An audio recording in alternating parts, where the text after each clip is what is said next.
Most people spend years trying to change their lives, new habits, new goals, new routines, and still end up in the exact same place.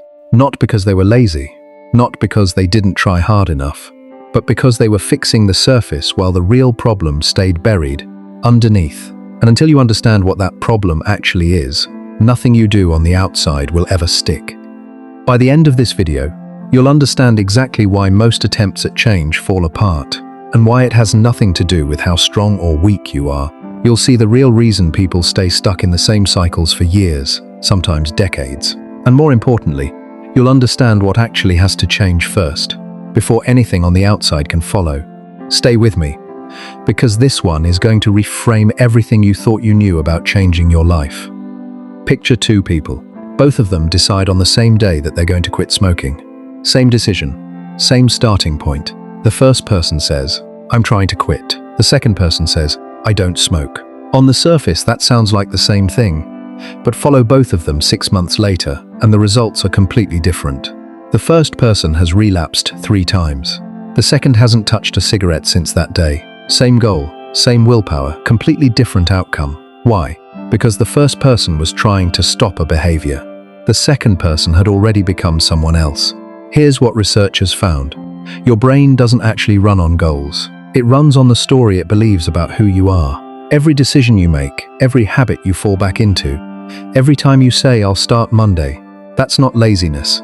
That's your brain staying loyal to the version of you it already knows. And here's where it gets strange. When you try to change, really change, your brain doesn't cheer you on. It quietly works against you, not out of cruelty, but because to your brain, changing who you are feels exactly like losing who you are. So it pulls you back to the old habits, back to the old choices, back to the person it recognizes. It's not weakness, it's loyalty to the wrong version of you. Now here's where science step in, and what it found should stop you in your tracks. Researchers scanning the brain discovered something nobody predicted. When your sense of who you are feels threatened, not your body, not your safety, just your sense of self, your brain reacts the exact same way it would if someone pointed a weapon at you.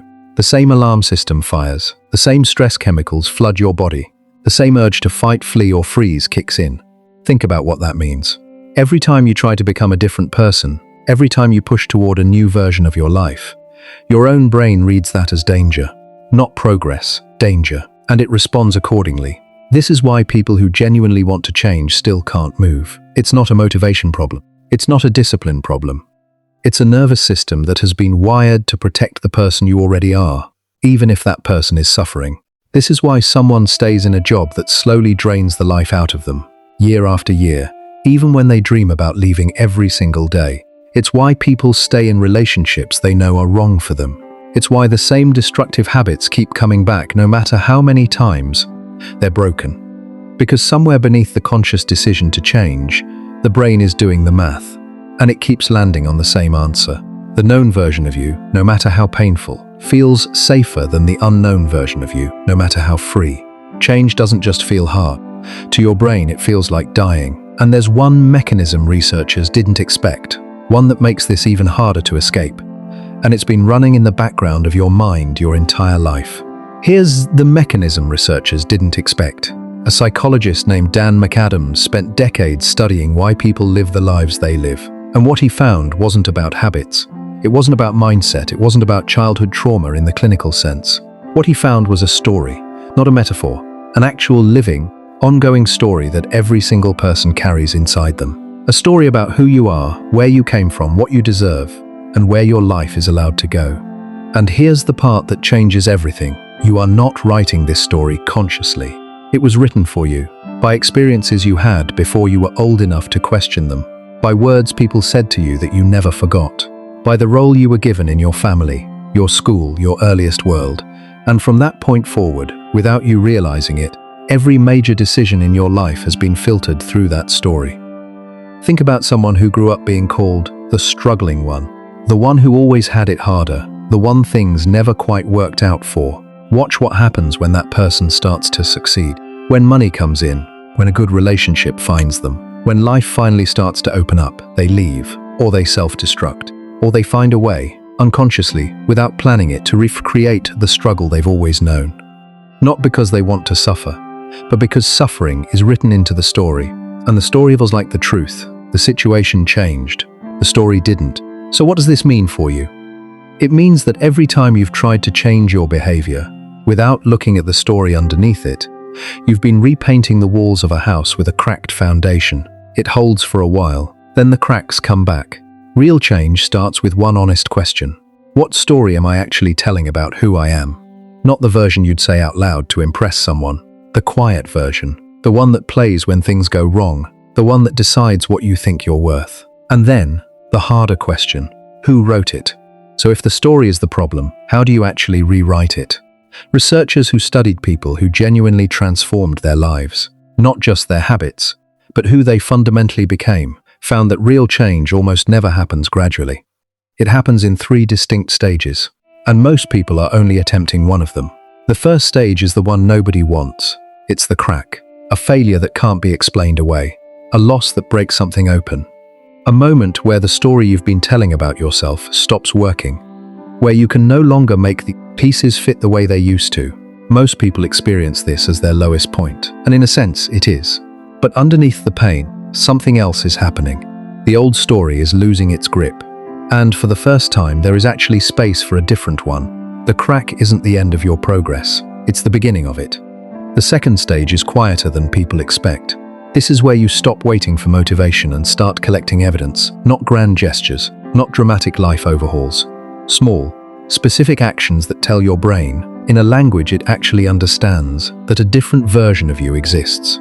You follow through on one small thing you said you would do, then another, then another. Each one is a data point, each one is proof. And slowly, without fanfare, the brain begins updating the story, not because you forced it, because you showed it. The third stage is the one people rarely talk about, because it's the strangest. It's the moment when the new version of you stops feeling like a costume and starts feeling like skin. You stop having to remind yourself to act differently. You stop white-knuckling your way through choices. The person you were working so hard to become simply becomes the person you are. Researchers call this automaticity, but forget the word. What it feels like is this. One day you realize you're no longer fighting yourself. But here's what stops most people from ever reaching that stage. They skip the first one entirely. They want the reconstruction without the crack. They want to build the new story without letting the old one fall. So they pile new habits on top of old beliefs, new goals on top of old wounds. And when it falls apart, and it does fall apart, they tell themselves they just didn't try hard enough. They did try hard enough. They just started in the wrong place.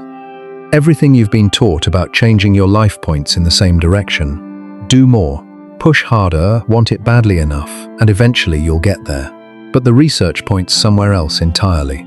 You will always act like the person you believe yourself to be, not the person you want to be, not the person you're trying to be, the person the story says you are. That story runs deeper than your goals. It runs deeper than your intentions. It runs deeper than how badly you want things to be different. Which means the most important work you will ever do has nothing to do with your schedule, your habits, or your discipline. It has everything to do with what you believe, quietly, privately, in the parts of yourself you don't show anyone, about who you actually are. Because here is what nobody tells you about self-transformation. You don't rise to your goals, you fall back to your story. So the question worth sitting with tonight isn't how to be more disciplined. It isn't how to build better habits or find more motivation. The question is this: who have you decided to become? And does the story running in your head, the one written before you were old enough to choose, does it agree with your answer? Because until those two things are aligned, the gap between who you are and who you want to be will always feel just slightly out of reach. If something in this video made you stop and think, if it named something you've felt but never quite had the words for, there's much more waiting for you here. This channel exists for one reason: to go beneath the surface of why people think, feel, and live the way they do. If that's the kind of understanding you're looking for, subscribe. A new piece of that puzzle drops every week.